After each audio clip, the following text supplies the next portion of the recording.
नमस्कार मित्रों, ये जरूरी तो नहीं कि इंसान हर रोज मंदिर जाए, बल्कि कर्म ऐसे होने चाहिए कि इंसान जहाँ भी जाए मंदिर वहीं बन जाए। मित्रों, इस वीडियो में हम बात करेंगे कि कलयुग में श्राप या बद्दुआ क्यों नहीं लगती या फिर उसका असर क्यों नहीं दिखता है। वीडियो को अंत तक अवश्य देखिएगा और अगर आप भगवान श्री कृष्ण के भक्त हैं तो कमेंट में जय श्री कृष्ण अवश्य लिखिएगा और वीडियो को लाइक और चैनल को सब्सक्राइब भी कर दें। मित्रों, इंसान अपने कर्मों से अपनी किस्मत लिखता है और कर्मों के आधार पर ही वह अपने भविष्य का निर्माण करता है। लेकिन इस प्रक्रिया में जाने अनजाने कुछ ऐसे दुष्कर्म हो जाते हैं जिनके चलते इंसान किसी न किसी श्राप का भागीदार बन जाता है, लेकिन उसका असर ना के बराबर होता है। आखिर ऐसा क्यों है? मित्रों, जैसा कि हम सभी जानते हैं, कलयुग का आरंभ आज से करीब 5000 वर्ष पहले हुआ था और इसका अंत होने में कम से कम 1,26,000 वर्ष बाकी हैं।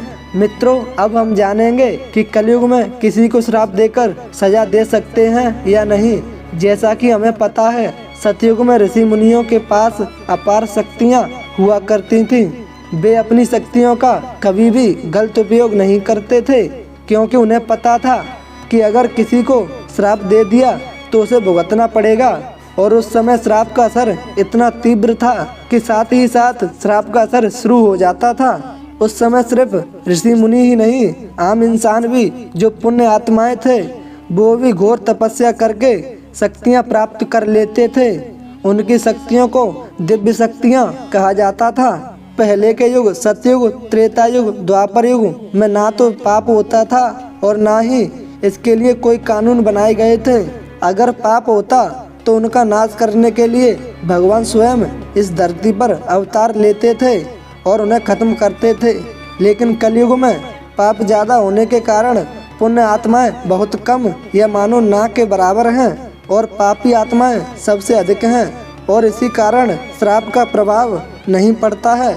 यदि कलयुग में कोई किसी को श्राप देता है तो उस श्राप का असर धीरे धीरे होगा या फिर नहीं होगा, क्योंकि जो व्यक्ति श्राप देता है उसने कहीं ना कहीं अपने जीवन में कोई ना कोई पाप तो किया ही होगा, इसलिए उसके श्राप में शक्ति नहीं होती और फिर उसके श्राप का असर भी नहीं होता। हालांकि कलयुग में पुण्य आत्माएं मिलना बहुत ही मुश्किल है। अगर आपने अपने जीवन में कोई पाप नहीं किया फिर आपने किसी को श्राप दे दिया तो वह श्राप भले ही तुरंत ना लगे, लेकिन उसका असर धीरे धीरे जरूर होगा। लेकिन उसके लिए इंतजार करना होगा, क्योंकि भगवान अभी भी हैं और पहले भी थे और आने वाले समय में भी होंगे।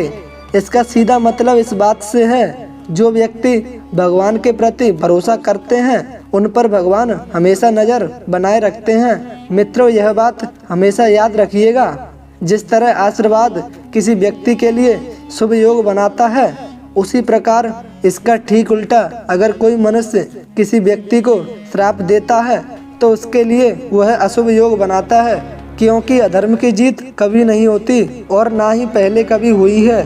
और अगर आपने पहले अधर्म का साथ दिया है तो आप भी पाप के भागीदार बन गए हैं। लेकिन अगर आप धर्म के मार्ग पर डटे रहे तो आप अधर्म को श्राप देकर दंडित कर सकते हैं। मित्रों, और सबसे बड़ी भूल वो लोग करते हैं जो श्राप पर विश्वास नहीं करते, क्योंकि अगर आप आशीर्वाद के ऊपर विश्वास करते हैं तो आपको श्राप के ऊपर भी विश्वास करना चाहिए। मित्रों, इस वीडियो में बस इतना ही। हमारे साथ बने रहने के लिए आपका बहुत बहुत धन्यवाद। भगवान कृष्ण आपकी मनोकामना को पूरी करें। मैं आशा करता हूँ कि आपने वीडियो को लाइक एवं चैनल को सब्सक्राइब कर दिया होगा। मित्रों, जाने से पहले कमेंट बॉक्स में जय श्री कृष्ण अवश्य लिखिएगा।